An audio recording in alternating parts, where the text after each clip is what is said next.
Do, do, do, do, do, do. Do, do, do, do, do. Good morning, everybody, and welcome to the highlight of human civilization. It's called Coffee with Scott Adams. I'm pretty sure you've never had a better time. And today we've got the Iowa results and all kinds of stuff. You're going to love it. You're going to love it. And if you'd like to take this experience up to levels that only Iowa could understand, all you need for that is a cup or a mug or a glass, a tankard, chalice or stein, a canteen, jug or flask, a vessel of any kind. Fill it with your favorite liquid. I like coffee. And join me now for the unparalleled pleasure of the dopamine of the day. The thing that makes everything better is called the simultaneous sip. And it happens now. Go. Ah, that's so good. So good.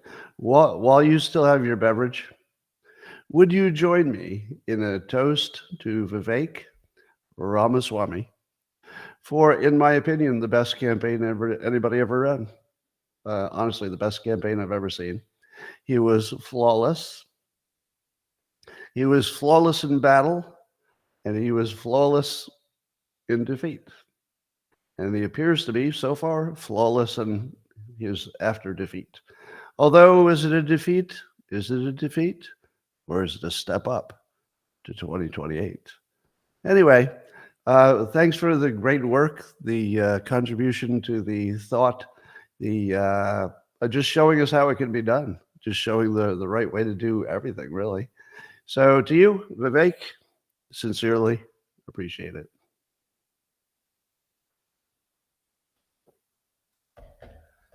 But you know, there was another winner last night. We're going to talk about it. But first, while you're all pouring in here to watch this exciting live stream, and of course, we're mostly going to be talking about Iowa and what's going on there, but I thought I'd give you a little palate cleanser. How would you like to find a way to destroy the World Economic Forum and the Davos meeting? Do you think I can do it? You ready? All right, here's a little news story. It's all you need to know to destroy the World Economic Forum. This is reported on X by Mario Naufel, who says that this year's WEF meeting at Davos appears to be heading in the usual direction of a drug-fueled bunga bunga sex party.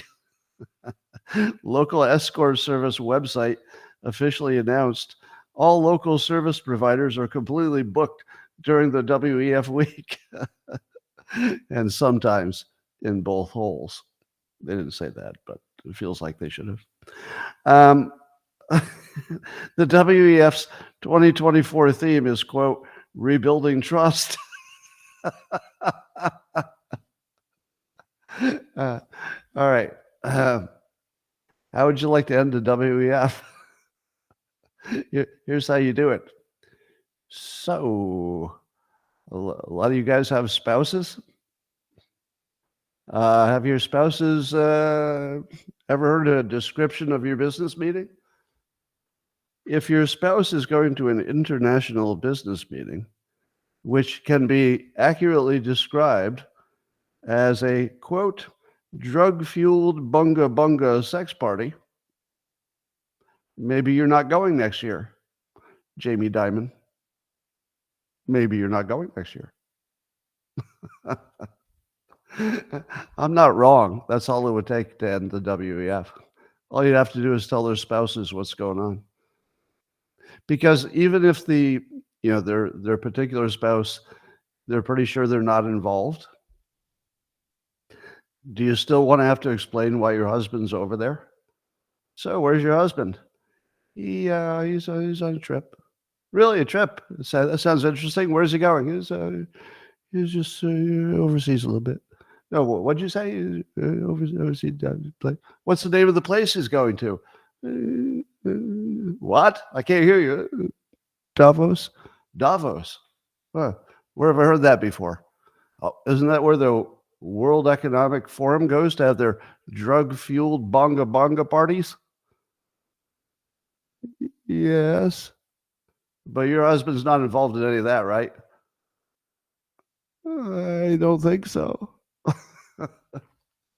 So if you want to take care of that, there's your path. Well, as you know, Trump had a solid victory in the Iowa caucuses and broke some records. He got 51%, rounding off. It's the highest in the history of the Iowa Republican caucus, excluding the non-competitive years.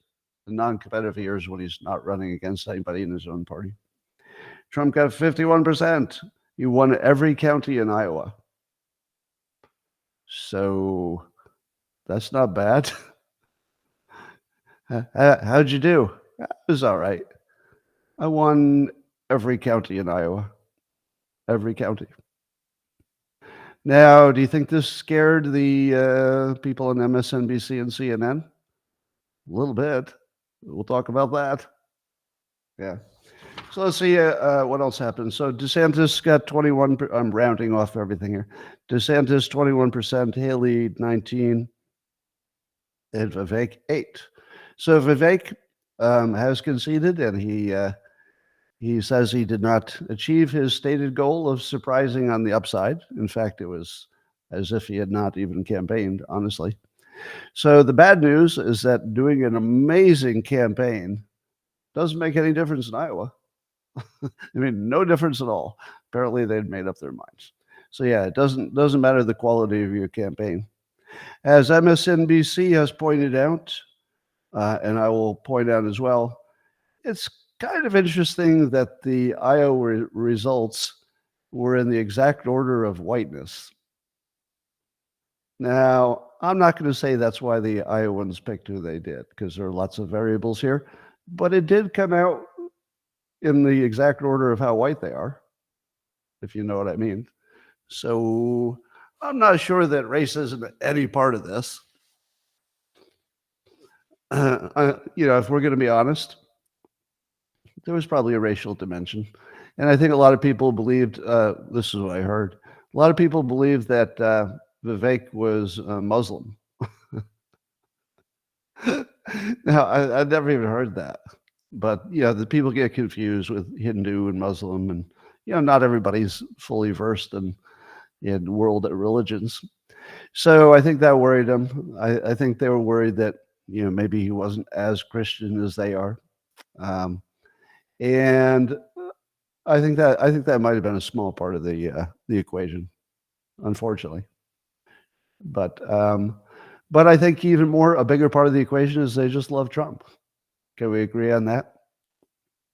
I don't think it was a rejection of DeSantis. It was not a rejection of Haley, and it was not a rejection of Vivek. It's just they really, really, really like Trump. They really like him a lot. And they want their revenge, and they want their safety, and they want their fighter who's going to put it all on the line. So I do not begrudge them their choice whatsoever. I think the fine people of Iowa chose well. Good job, Iowa. Good job, Iowa. They have, however, found a way to throw a match on the biggest pile of gasoline we've ever seen in our lifetimes. So things are going to get real interesting, but I'm here for it. Well, so Vivek says he's suspending his campaign. Is that the same thing as ending a campaign? Is suspending a campaign just simply what people always say, just in case? There might be some legal technicality as to why you say it that way. But I don't think we can ignore that the election is a long way away and Trump has a whole bunch of risks. So I do think that the reason that DeSantis and Nikki Haley are still in the race is because they'd like to just hang around a little bit longer to be the backup emergency spare. Now, Vivek, by immediately ending his campaign, by the way, was that the perfect time to end it? Can you agree with me that the way Vivek played it was perfect? It was perfect. It was the exact situation. It was the exact time to do it. Waiting would have been a bad look, very bad look. Do it right away. Do it decisively. Do it clearly and cleanly. say what you're going to do, which he did. He's gonna help Trump, and perfect. I could not be happier sharing a country with Vivek with that kind of performance. But here's the thing that I don't think anybody has quite figured out yet. Do you think the Democrats have figured out that they just weaponized Vivek? Vivek talking on behalf of Vivek is pretty powerful stuff. Do you know what they just did?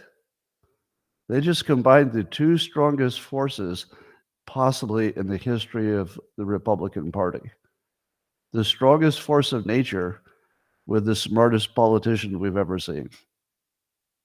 And they're on the same side completely. Did they see that coming? I don't think people see this coming.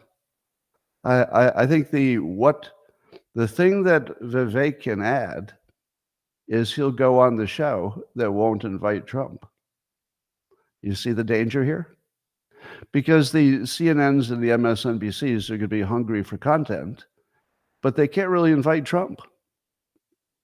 And they don't like to, they don't like to bring his lying pundits on because they don't like lying pundits, according to them, what they determine to be a lie.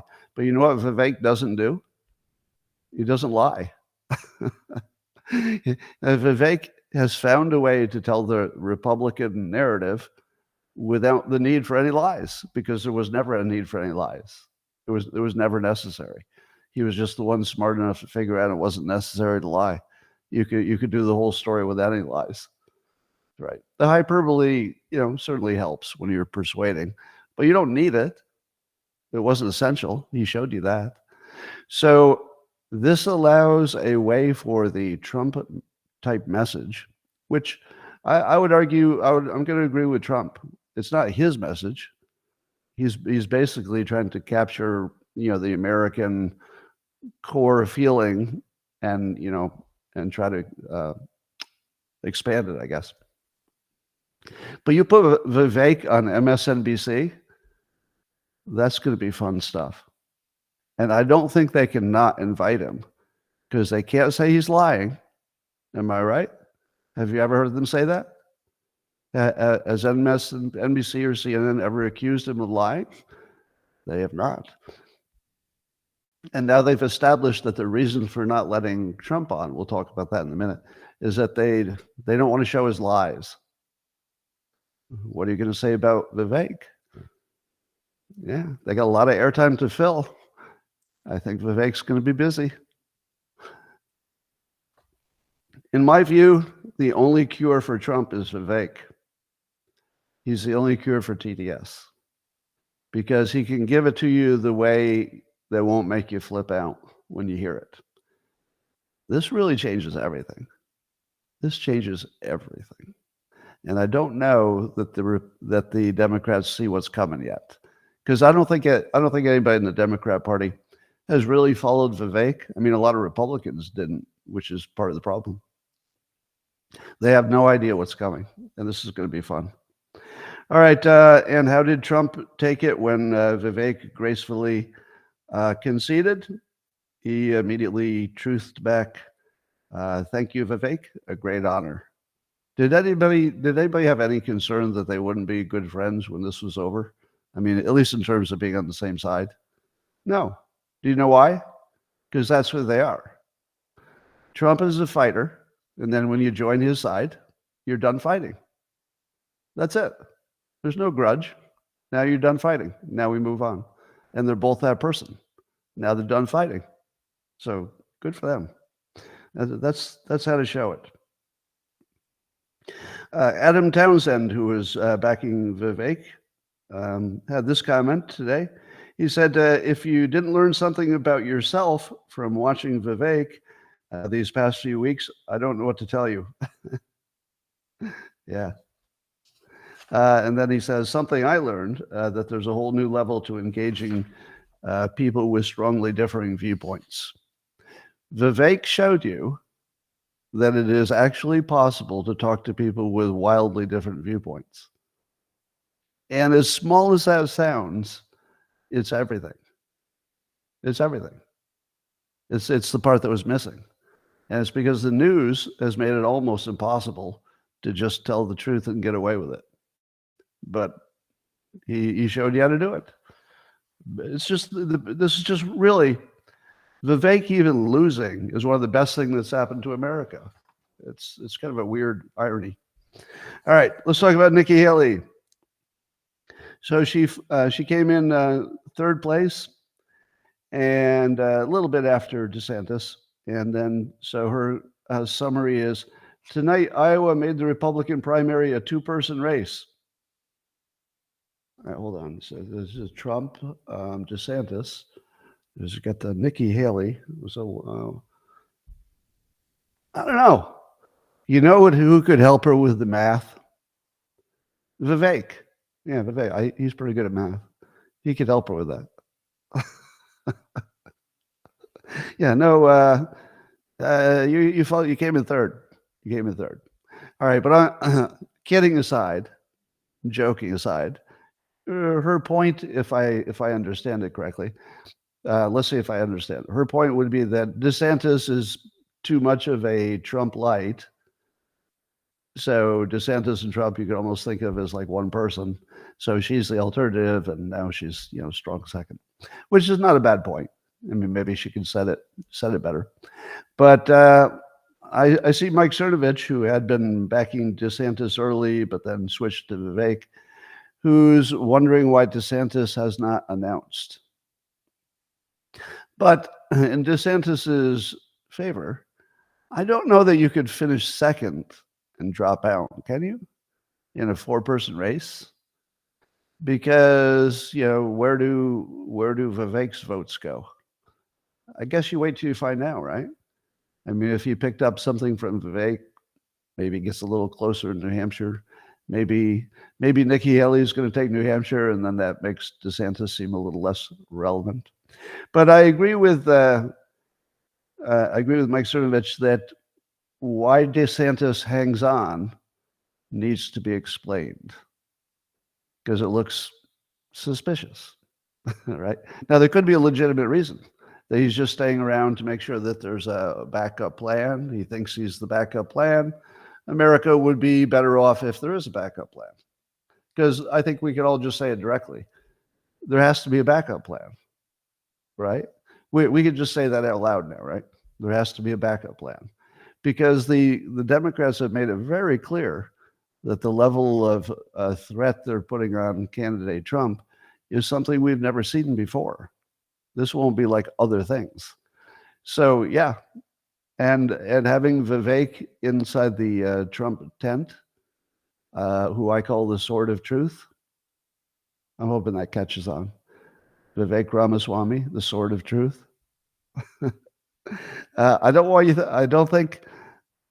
think the Democrats want to have a strong DeSantis, a strong Vivek, just waiting around, for the word in case it comes. The scimitar of truth. Damn you, that's better. Sorry, we're redoing it. It's now the scimitar of truth. Although that is scimitar more of a Arabian word. Yeah, scimitar. Maybe we go back to sword. We'll Americanize it. Yeah, we'll go back to sword of truth. Although to be fair, scimitar is an excellent word, just doesn't fit here. All right. Anyway, Nikki Haley saying that her third place finish makes it a two-person race probably works for young people because they can't do math either. So she's got that working for her. Glenn Greenwald says this, the massive and historic size of Trump's victory should lead to some self-reflection about what caused the complete collapse of faith in the legitimacy of U.S. institutions of authority and justice, whereby voters so easily disregard 4 felony cases as irrelevant, if not an asset. Well, Glenn, so I almost always agree with Glenn Greenwald's takes, but not this time. Glenn, there isn't going to be any self-reflection. Where have you been? Now, I know it's more of a hopeful thing. He's not predicting there'll be self-reflection, which would be crazy. It was more of a, gosh, I hope we get some. But we're not going to get any self-reflection because the problem was never that the data or the arguments were wrong. It was never that. This is a medical problem. You can't fix a medical problem by self-reflection. Oh, I've got some cancer, but a little self-reflection ought to take care of it. No, it's the wrong tool. Self-reflection will not help you with TDS. This is full-blown mass hysteria. A mass hysteria is a mental health problem, like really, no hyperbole. It's a mental health emergency, I would say. And you can't fix it with better data. Better data doesn't help anybody's health. You'd have to literally deprogram. And the funny thing is that the people who are most worried don't realize that they are the problem. They're actually the ones creating the mental health problem, but they don't know it. They think that they're victims of something and not the perpetrators.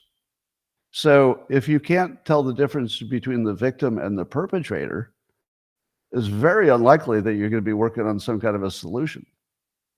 Now, how crazy are things? Well, let me tell you how crazy. Things are so crazy in full-out mass hysteria that Joy Reid, MSNBC's one of the biggest anti-Trumpers, is literally wearing a Trump wig to say that Trump is a bad person. Right? She's literally dressing like him. Now, I was thinking I would like to get one of these Trump wigs so that every time Trump wins another primary, you could wear it the next day. Like the next morning, I'll just be wearing my Trump wig to talk about, New Hampshire. I'm not wrong. You tell me that's a coincidence. You tell me that that's a coincidence. That is not a coincidence. Now, did she plan it? No. Did whoever did her hair, were they thinking, I'm going to make you look like Trump? No. But it's not a coincidence, right? This is a picture of the sort of the mass hysteria going physical. This is somebody who's Trump is so in her head that he's on her head. God, I like that so much, I'm going to say it twice. Pretend you didn't see it the first time. Get ready. Trump is so far in her head that he's on her head. Wasn't that better the second time? Much better the second time. All right, well, that's happening. So, Glenn, you're a superstar, Glenn Greenwald, but no, I wouldn't be waiting for the self-reflection to handle it.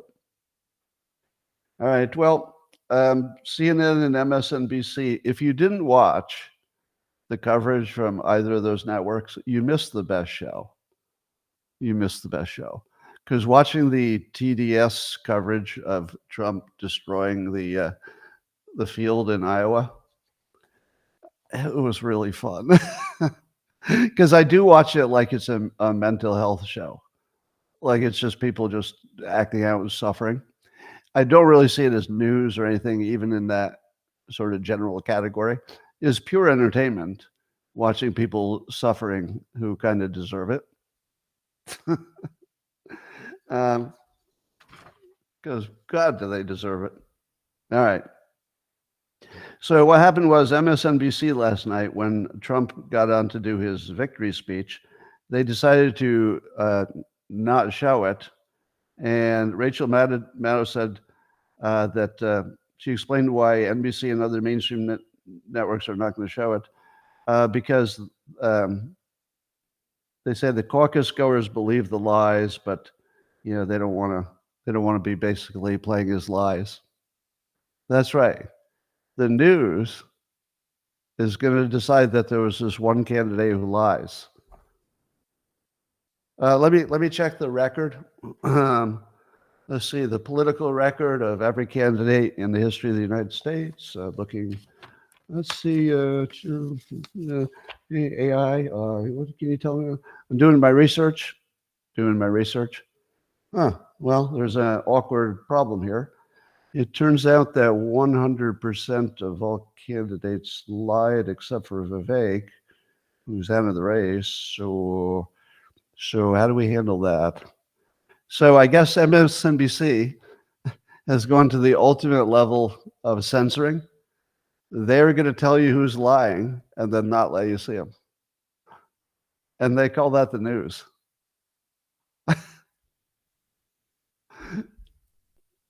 How does MSNBC survive the political season?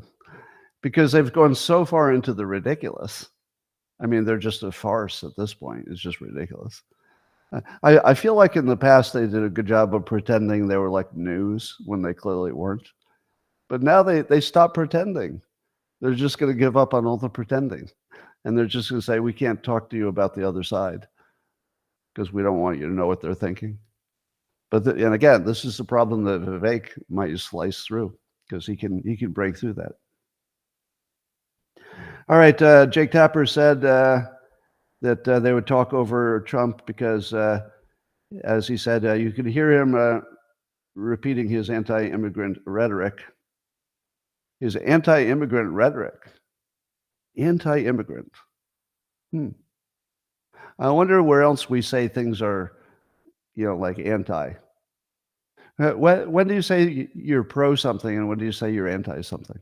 Because I thought Trump was pro law and order, pro American legal citizens. I didn't realize he was anti something. Oh, he's against something. That's a funny way to say it. So he's really, really for Americans. And the way you'd say that is he's anti-immigrant. I don't believe that he's ever called himself anti-immigrant. I believe he's anti-crime. I believe he's anti-unenforced borders.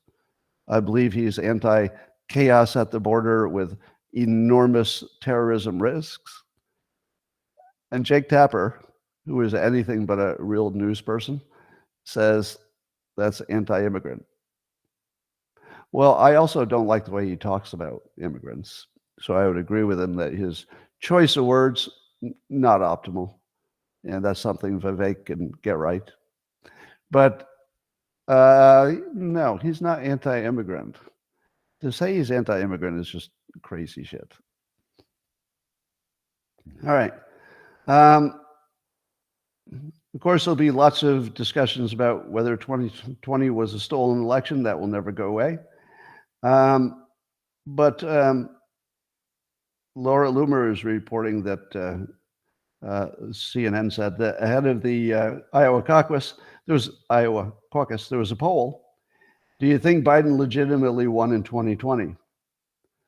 And CNN was forced to report on CNN's own network that when polled, Iowans said by a majority of 68%, no. 68% have been watching their fucking bullshit coverage for 5 years and just said, nope. 68%. Now that's just in Iowa. And that's probably just the Republicans because it's the Iowa caucus. So, I mean, that's high for anything, but not as high if you consider that it's Republicans going to a caucus. All right, but here's my recommendation. I believe it is not the high ground, and you need the high ground. It is not the high ground to say the 2020 election was stolen. That's not the high ground. Here's the high ground. We have a system that is designed so you can't tell. That's the high ground. If you want to sound crazy, say you know it was fixed and you can't prove it. Well, then you look like crazy. Doesn't mean you're wrong. Doesn't mean you're wrong, but you would look crazy if you claim with certainty that it was rigged, and then somebody says, all right, show your evidence. And you go, but some things are brewing. All right. So it doesn't really work as an argument, except on your own side, basically. But here's the argument that can work. It's designed by intention so that you can't tell if it was rigged or not. Now, that's the argument you want to get the other side into, that it's designed so you can't tell who won. Do you want some evidence of that?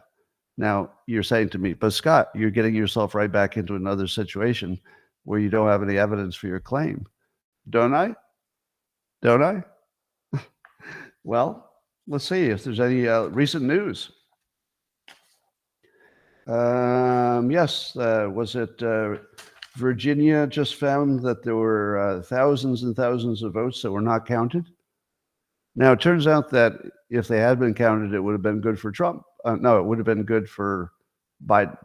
Trump actually got overcounted. There were actually, in Virginia, there were like 4,000 too many votes for Trump. Now, it's 2024, and we just learned that the count in Virginia was off by thousands of votes. So the very least we could say for sure is that you can't tell if your result is accurate within thousands of votes for 5 years. That's a fact, right? They could not tell in Virginia if they had an accurate count for 5 years.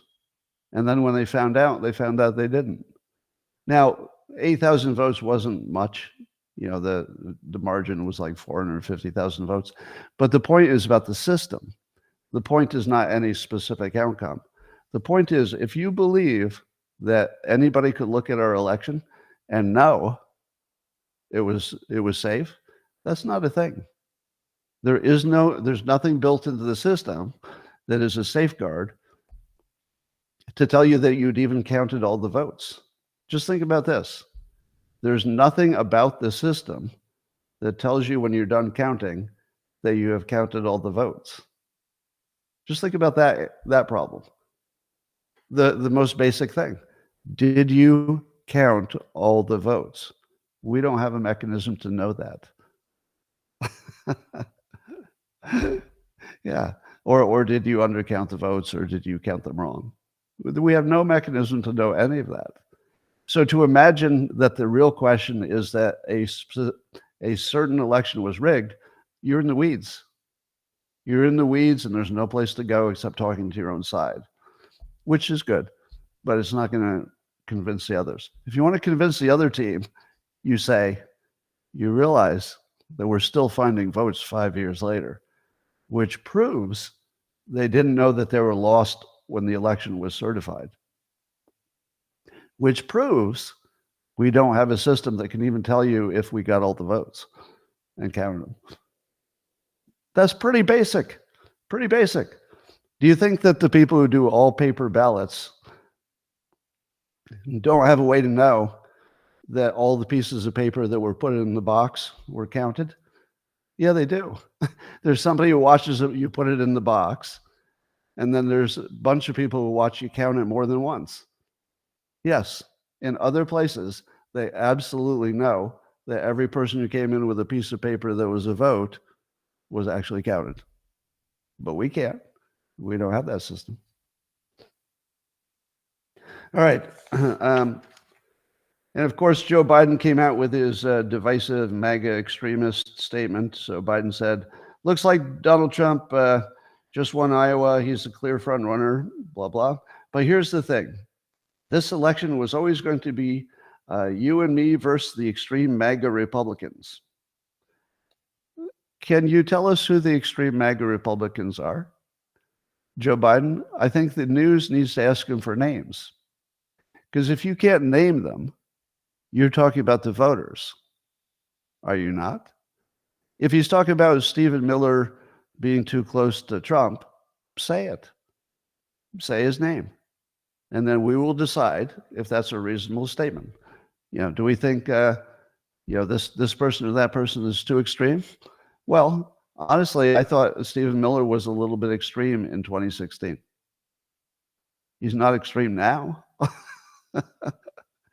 He's definitely not extreme now, because his immigration policies are the exact ones we need, which are to completely reverse all the way back to where it was when Trump was first in office.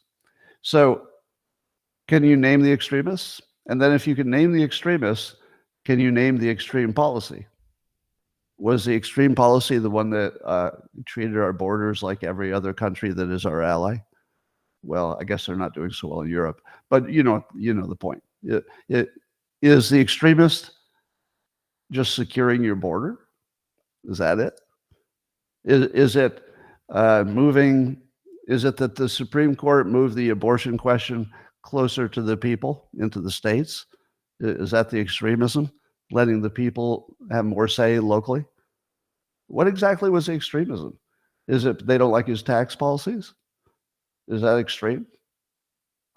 Yeah, somebody needs to nail down the people saying that they're MAGA extremists and say, can you be more specific?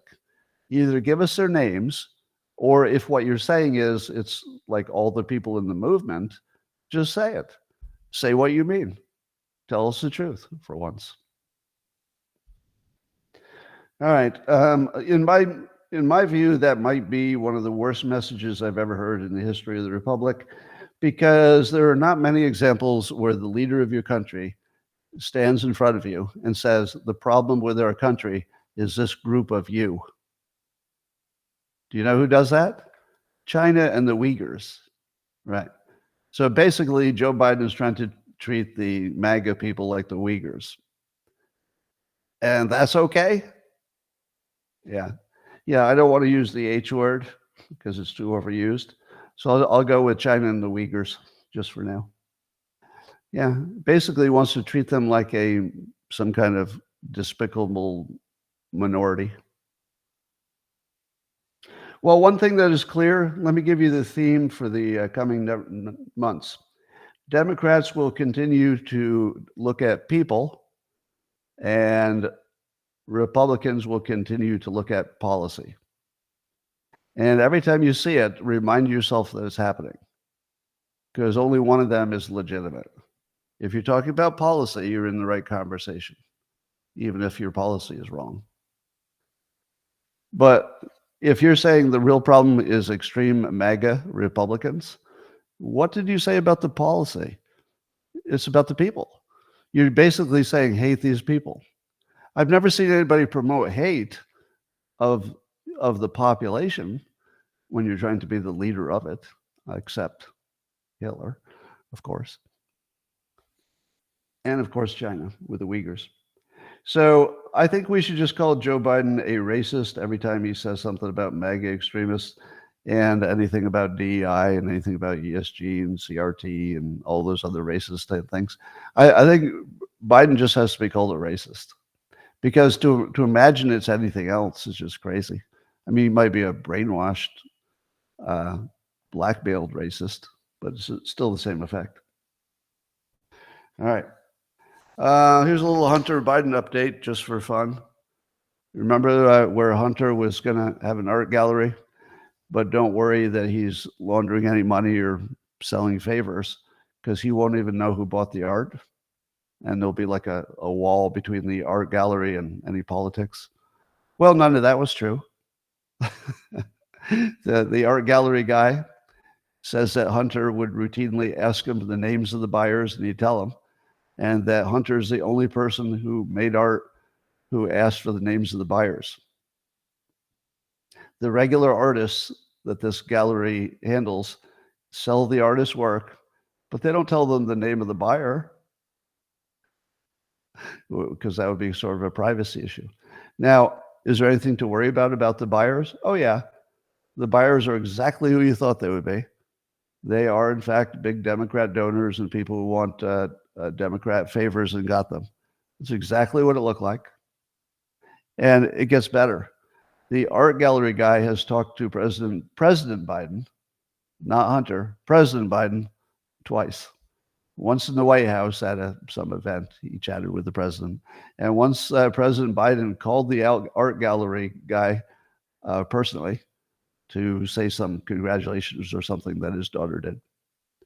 So, no, Joe Biden did not say to the art gallery guy, hey, good work helping my son launder money. But when the president of the United States calls you at work, That has an impact. That has an effect. Yeah. So it's exactly what you thought it was. The art gallery was exactly what. The only question I have is whether Hunter is actually making the paintings. Now I have conflicting evidence of that.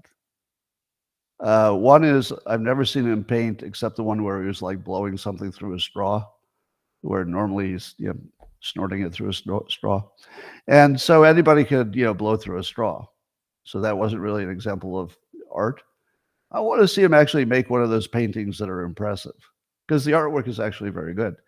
I want to see him make one of those. But I have heard through indirect means that he actually does stand in front of an easel and does actually paint. So maybe I'm wrong, which would be fun. I would love to know that Hunter Biden was a world-class artist. I would love to know that. That would be just fun. I'd be completely supportive of his artistic endeavors, although the money laundering is still obviously an issue. But I don't know if he makes these paintings or not. I'm just kind of curious, one way or the other. All right. CBS News says, according to our entrance poll, most Iowa GOP caucus goers, I love that word. You don't see it much. You don't get to use that the rest of the year. I'm going to say caucus goer as often as possible today. Hey, all you caucus goers, or you caucus growers. All right. But anyway, according to CBS News, the 6 in 10 people who were Iowa caucus goers, the GOP types, 6 in 10 said they would vote for Trump even if he's convicted of a crime. What do the anti-Trump people say when they find out that 6 out of 10 Republicans will vote for him even if he's convicted of a crime? It's a cult. It's a personality cult. They must not read the news. They don't know the facts. Right. Is there any hypothesis that CBS News and the others are leaving out? Could there be any other explanation for why would so many Republicans be willing to ignore an actual felony conviction? I can't think of anything. Can you think of anything? Oh, wait, I've got something. I just thought of it. And I posted this back to CBS. I said, maybe it's because most Iowa GOP caucus goers know the Democrat-driven lawfare against Trump is bullshit, and so they plan to shove that bullshit down the fucking throats of the media liars and watch them choke and die on it. Maybe. Possible? Am I anywhere near the zip code? Am I getting close? Yeah. No. Yes. No, that's what it is. In case you're confused, CBS, let me say it again. Maybe, like every one of the other Republicans, they think the lawfare is bullshit. They think it's media driven, and they want to shove it down your fucking throats and watch you choke on it. That's what I want. That's what I want. I want to watch Trump shove it down their fucking throats and watch them choke on it. No real violence. In case you're confused, no real violence. We're talking in the figurative sense. Shove the bullshit down their throats. So that's the game I'm in. That's the game I'll be playing, the shove it down their throats game. Let's see. How many ways do you think the pro-Democrat news will find to describe dementia without calling it dementia? Well, here's the latest entry from Axios, who is, as you know, not really a legitimate news source, more like a Democrat, organ at this point. They report in a post, lots of high-level Democrats are warning that President Biden and his re-election team are too complacent and unimaginative about the threat of losing to Donald Trump. They're complacent and they're unimaginative. What would be another word for that? let's say you're really old, you're the president, you're very, very old, your brain's not working like it used to, and indeed you can see little differences, and maybe you're not as vigorous and active. Maybe you're a little more complacent. And what if your brain isn't so good anymore that it could think of new and original ways to do things? What would that be called? Unimaginative. Unimaginative. What kind of a brain would be complacent and unimaginative? Well, I can't think of a thing. Dementia Hitler. We've got a new standard for disinformation, or we should. The WEF was talking about the big old risk of disinformation, and the news is telling us about the risk of disinformation, and lots of important people are telling us about the risk of disinformation. I have a standard which I would like to promote. A standard for what is disinformation and what is not. You ready? You're going to like it. Because if we just say, hey, I think this is true, what does the other side say? No, it's not. And then the other side says, but this is true. And then what does the other side say? No, it's not. So that's our current system. How's that working out for everybody? No, it's not. It's not working out at all. So I propose the following standard. Misinformation and disinformation, I'll put them together. The disinformation is defined as any point of view which will not tolerate somebody sitting next to you debating it politely. Let that sink in. Misinformation is any information that is presented without the counterpoint. And I mean a legitimate counterpoint. A polite person who's not talking over you, who's simply sitting there and presenting the other side, and of course you would have the chance to speak back. It's always disinformation if you're seeing one side. So when the WEF officials, I just saw a video, were up there complaining about disinformation, they were disinformation. Because there should have been somebody sitting right next to them saying, it's not disinformation, it's a different opinion. You just think it's wrong. Now, if that person had been sitting there showing the counterpoint, I would say, well, there's some information for me. There's a person who has this point of view. There's another person who has another point of view. I can compare them. That's called information. What's it called if only one of them is on the stage? Fucking bullshit disinformation. Every time. It might be true sometimes, but that would be like a weird situation. No, one person talking without the benefit of a counterpoint is disinformation by definition, right? Because everybody's lying in politics, except for Vivek.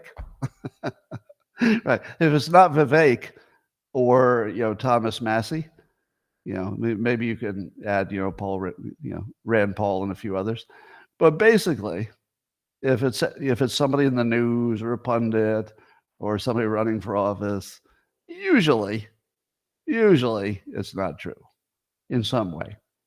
So I would use the same standard whether it's a Republican or a Democrat. If it's one person talking, of course it's disinformation. Now, if it's one person giving a campaign speech, we all kind of put that in context, don't we? Aren't we all grown up enough to know one politician giving a speech is not supposed to look like complete truth? I think we all know that, right? You have to hear the other side. But when somebody's, let's say, in a news capacity, let's say you're Joy Reid, and you're just giving one side of things, that's disinformation by its nature. You don't even need to know the details of what she said. If she's giving one point of view and there exists a counterpoint or a context that's missing, that's all you need to know. Yeah, it's disinformation if there's only one person talking. What do you think? That should be your standard. This whole thing about one person talking might be true and might be false, that's absurd. In politics, one person talking is just bullshit. Every time, right? Now, like I said, you could point out, some weird exceptions, but there's a reason that Vivek came in fourth. If he'd lied better, he probably would have done a lot better. Imagine if Vivek had lied. He probably could have done a lot better. Yeah, but he just wasn't willing to go there. All right, NPR. NPR was, according to Fisher King 64, NPR is talking today about the path forward for Nikki Haley. NPR is still talking about Nikki getting in there. The path forward is that something terrible happens to Trump. Yeah. Can we stop talking about the path forward? Because I'm pretty sure it's a path backwards, if you know what I mean. She might have a path backwards into the presidency, but it's only if something terrible happens to the leading candidate. So no, NPR, we don't treat you as a legitimate news source. Speaking of illegitimate things, are you following the story of one of Trump's district attorneys, Fani? You know Fani, F-A-N-N-I, Fani, what's her last name? I forgot to write it down. Willis. Fani Willis. So it turns out she was having an affair with the prosecutor who was handling the Trump prosecution. Now, by itself, that didn't bother me too much, honestly. I didn't really want to make a thing about that because people have affairs. People who go to work in an office, sometimes they hook up. And I thought, well, that doesn't necessarily mean there's something wrong with this process. However, yeah, which one of them was married? Was it the guy who was married, or was he was? Yeah, he got divorced just recently. But yeah, allegedly, right? Allegedly had an affair. So, but here's the part that'll get under your skin, I think. It turns out that the boyfriend she gave the job to is nowhere near qualified for the job. He had never been involved in anything like this at this scale. And for some reason that we don't understand, it was necessary for him to spend like 2 days at the White House talking to Democrats and billing for it. So it doesn't look like he's legitimate. It looks like she was giving her boyfriend some free money, which makes her look like she is corrupt. Now, separate from the question of whether she's corrupt when it comes to charging Trump, she's clearly corrupt because she's doing this thing with her boyfriend and sending him money. Now, you could say to yourself, but Scott, we don't know that there's any corruption. We just know it's a boyfriend. He's not quite capable, and she's sending him a lot of money through allowing him this possibility, this opportunity. Yeah, we don't know. We don't know. But in these situations, the appearance of impropriety is the same as the impropriety. Would you agree? That for all practical purposes, the appearance of impropriety is a you got to recuse yourself situation. So, yeah, they went on vacations together. Yeah, so everything about it is corrupt sounding and sketchy. I don't know that any of it was illegal. I don't know that anybody's alleging that. But yeah, there's a lack of transparency here. There's something very much to be concerned about, and it's as sketchy as hell. And what is her response to being caught red-handed in this sketchy situation? Well, it's probably racism, she says. Probably racism. Surprise! And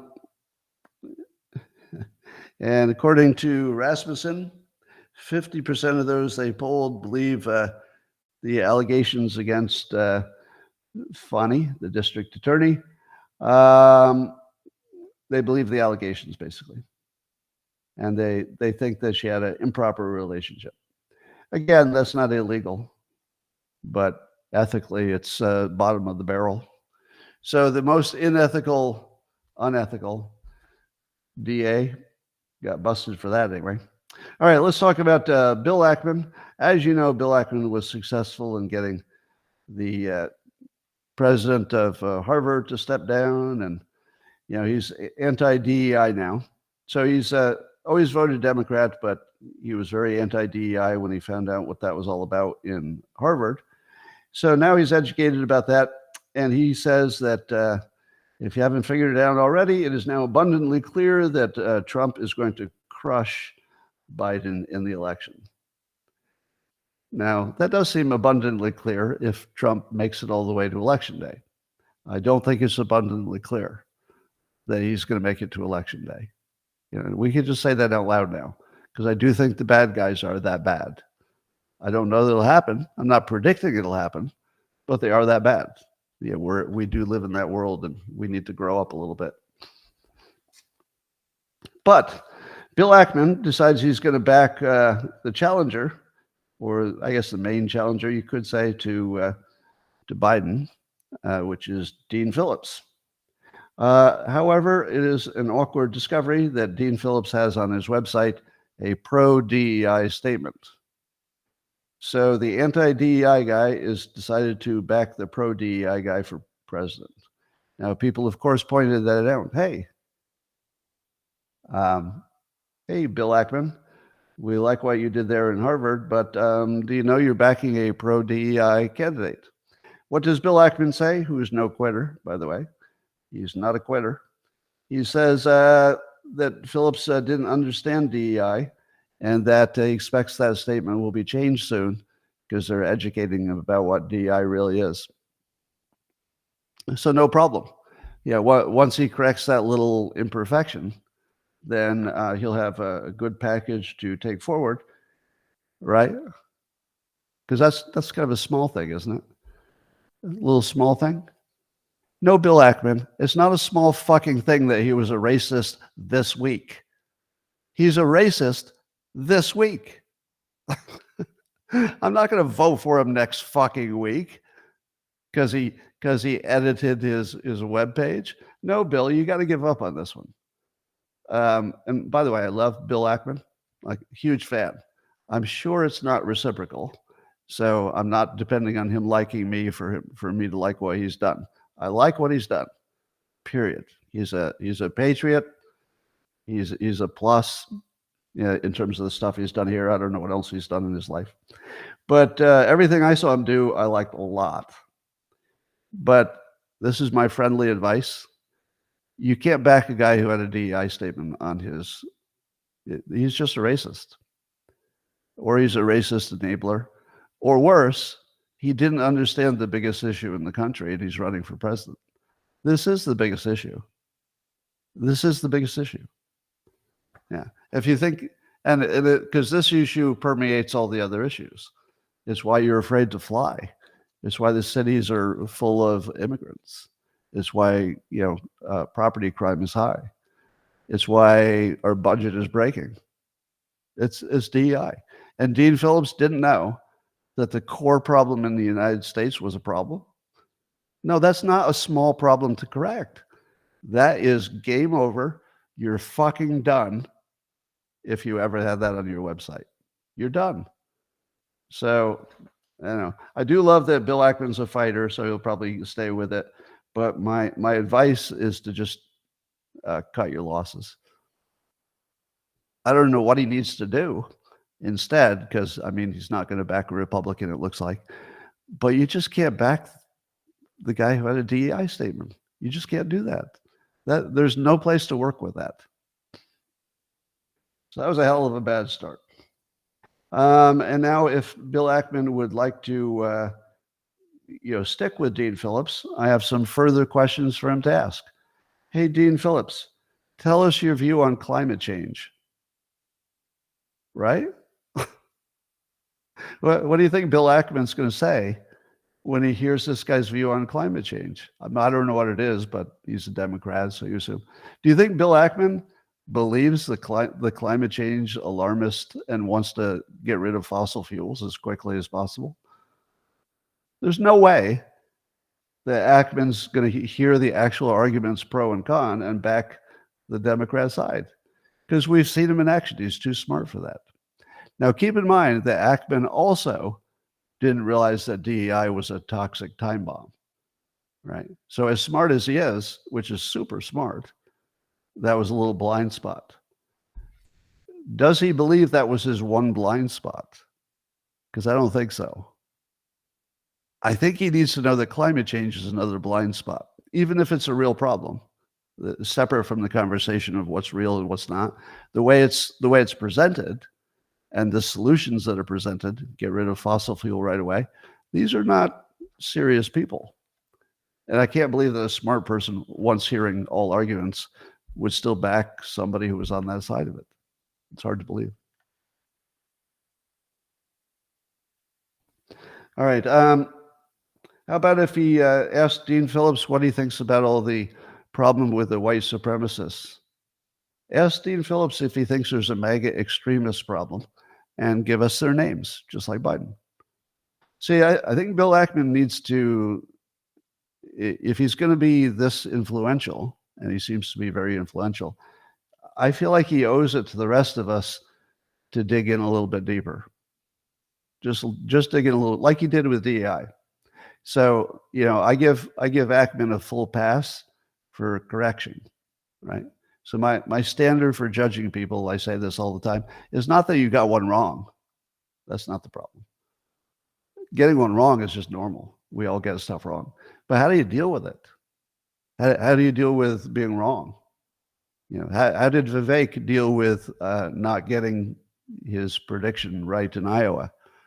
Honestly, quickly, clearly, and with humility. That's how you do it. All right. So yeah, Dean Phillips has a lot to explain.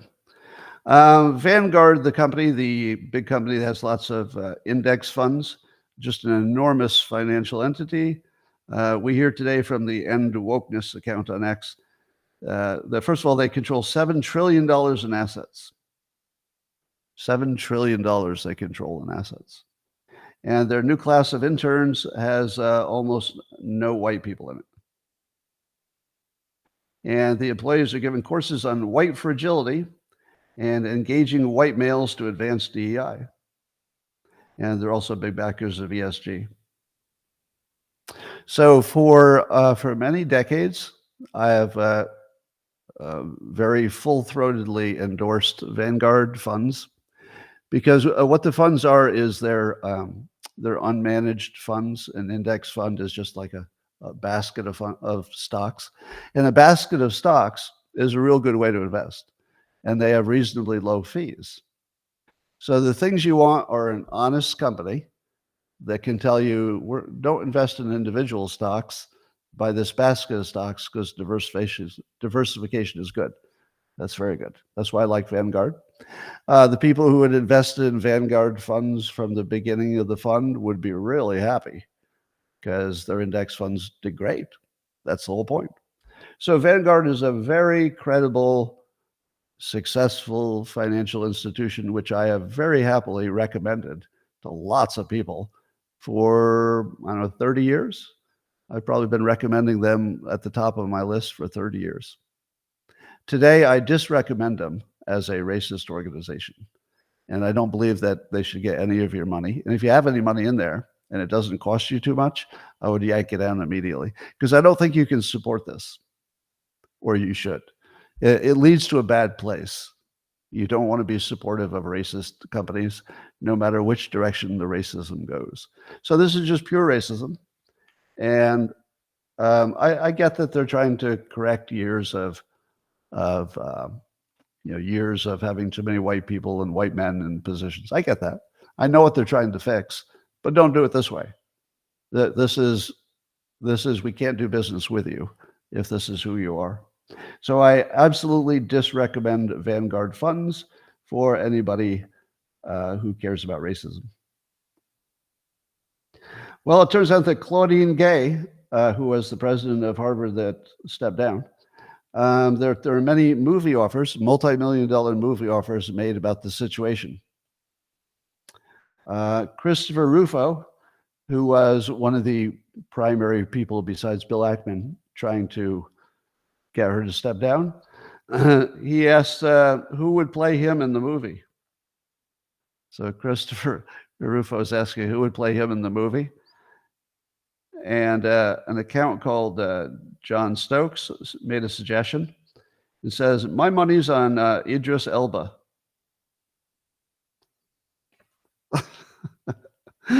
I've been laughing about that all morning. All right. If you didn't know, Idris Elba is a very good black actor who's going to be, I think that they've agreed to play James Bond. Is that deal been made, or is that just something they're talking about? I don't know the details, but that was the discussion. So now, let me say again, Idris Elba is great, and he could play a great James Bond. I would definitely watch that movie. So I don't have any problem with that. That's not where I'm gonna. That's not the hill I'm gonna die on. I think a good actor can play, whatever they want. So the fact that he's a great actor should be the key thing to understand from that. But that's pretty funny. Get Idris Elba to play Christopher Rufo. Well, in a less good story, this also comes from End Wokeness, one of my new favorite accounts. Fentanyl seizures at the border. I'll give you a little history. In 2020, they found almost 5 pounds of fentanyl at the border. That's just what they found. Now, 5 pounds of fentanyl, do you know how much that is? Because like a little trace can kill you. 5 pounds, that can kill a lot of people. That was in 2020. In 2021, it's a little more than 5 pounds. In 2021, it was 11,200 pounds, up from 5. 5 would kill a city. But at least it slowed down. So in 2022, it didn't slow down. It was 14,700 pounds of fentanyl. Now, again, that's only the parts they caught. That doesn't count what got through, just what they caught. All right. But thank God Joe Biden's talked to China and Mexico so they could get that number down. And I'm happy to report that for the year 2023, the number is, 27,000 pounds. It takes 2.5 pounds of fentanyl to kill 500,000 people. Carry the 3x times 4. That's enough to kill every single fucking person in the United States. Good job, Joe. Good job. There's now enough fentanyl to kill every human being in the United States. You know where we should start getting serious? When there's enough to kill every pet too. Because people, I don't care about them, but if if the pets start getting into it, well, we've got to draw the line there. How in the world can Trump lose this election if it's a fair election? He can't. That's why it's not going to be a fair election. I don't think there's a chance. Right? Whoever is behind this is who's running the country. Would you agree? Whoever is behind all this fentanyl coming in is running the country, at least in important ways. Because if the president were in charge, there are lots of ways to stop it. I mean, well, I don't even know what else to say about it. I mean, this is so absurd at this point that I don't get it. Anyway, so how about all that news about Ukraine, huh? I hate that I look on social media and I turn on the news and it's just Ukraine, Ukraine, Ukraine. They just can't stop talking about it, right? No, the news kind of stopped. It's the same war. News kind of stopped. And how about Gaza? How about those latest casualty figures from Gaza, right? Did the news stop? The news stopped, right? So we got 2 major wars and three wars. 4 if you count the border. Yeah. And the news decided, you know what's interesting? Iowa. It's really cold in Iowa. How about those UFOs? Hey, look at the UFOs.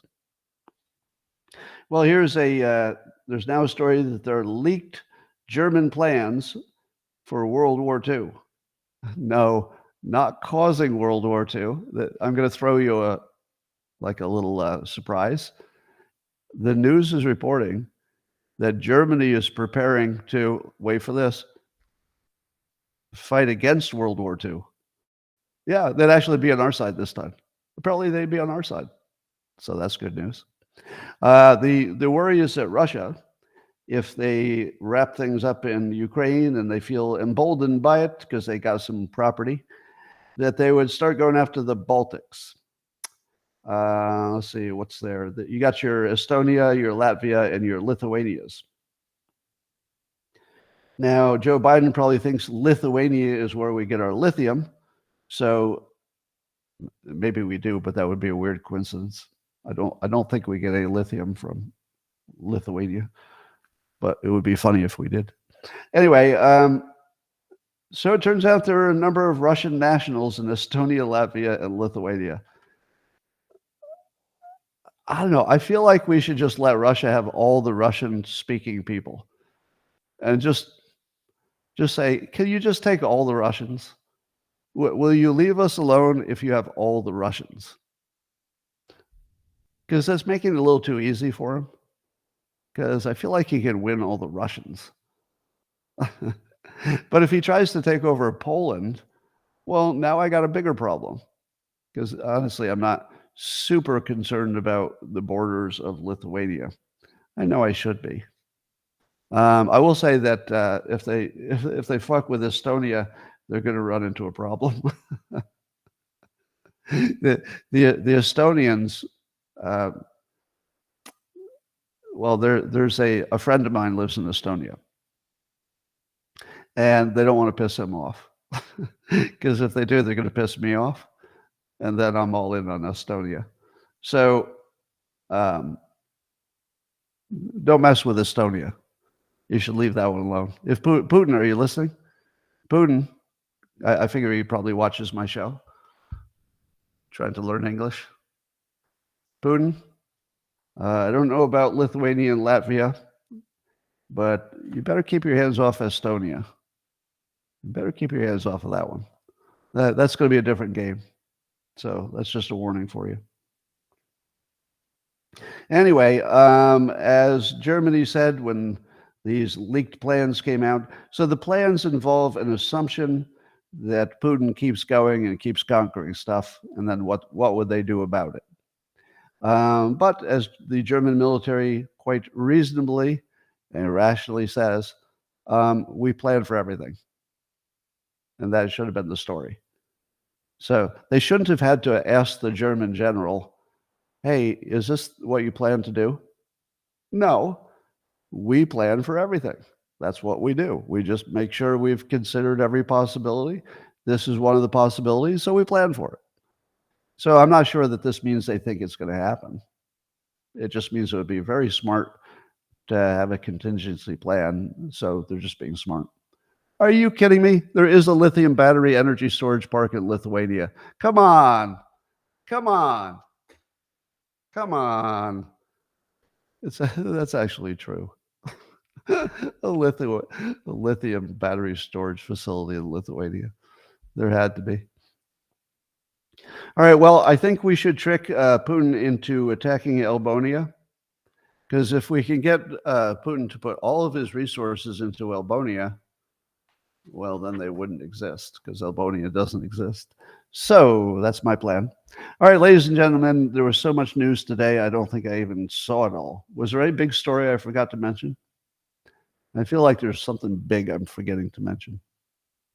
I did hear on MSNBC that the experts are saying they don't necessarily think that any of Trump's trials will have an outcome before the election.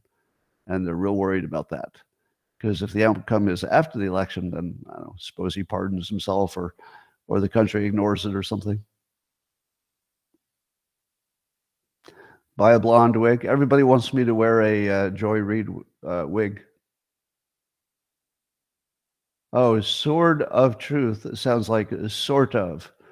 Yeah, that's a problem. Comment says Bill Ackman is not anti-woke. He wanted Claudine gay because she's not Jewish. says you. Now 5 of 8 Ivy League schools have Jewish presidents. And the problem with that is, what's your problem with that? Yeah, see, the problem is, what are we supposed to do? Tell the Jewish population of America to stop over succeeding? What do you want to do about that? Is anybody claiming they got their jobs because they're Jewish? If you can claim that, then we have something to talk about. If they didn't get their job because they're Jewish, then you don't have anything to talk about. It just means that one group of Americans is excelling. Would you want them not to be in the country? Would you want the Jewish Americans who are qualified enough to be running major Ivy League institutions? You want them to go to some other country? They're like insanely great assets of the country, and you're bitching about them doing too well. That's like saying Vivek is too smart, so there's something suspicious going on. I think we need to accept exceptionalism from individuals and maybe get over it. Yeah, just get over it. Individuals can excel of any type. Doesn't matter who they are. Tucker is having on the what do you call it? The Surgeon General, I think, of Florida, a black gentleman who, according to most Republicans, his view is that the vaccines were horribly dangerous. So most of you would say he's doing a great job. He's a black man who excelled, is saying what you want him to say better than the rest, according to Republicans, probably would say that. So why can't people just do well? Like, what's the problem if somebody who doesn't look like you does great? Why do they propagate so much anti-whiteness? Well, I don't think the Jews are doing it. Are they? You think that, well, yeah, I mean, if they are, it's because they're college presidents. It's not because they're Jewish. Yeah. No, I don't think that has to do with Jewish. That has everything to do with Democrats. If it's something that's common to every single Democrat, and the Democrats are super diverse, how are you picking one group out? Yeah, I think you have some self-reflection to do there. Do a little self-reflection on that. All right, what else we have going on? UFO grifters. How many of you would say it now seems obvious that the UFO thing is nothing but a planned distraction? How many of you would say that that's fair to say?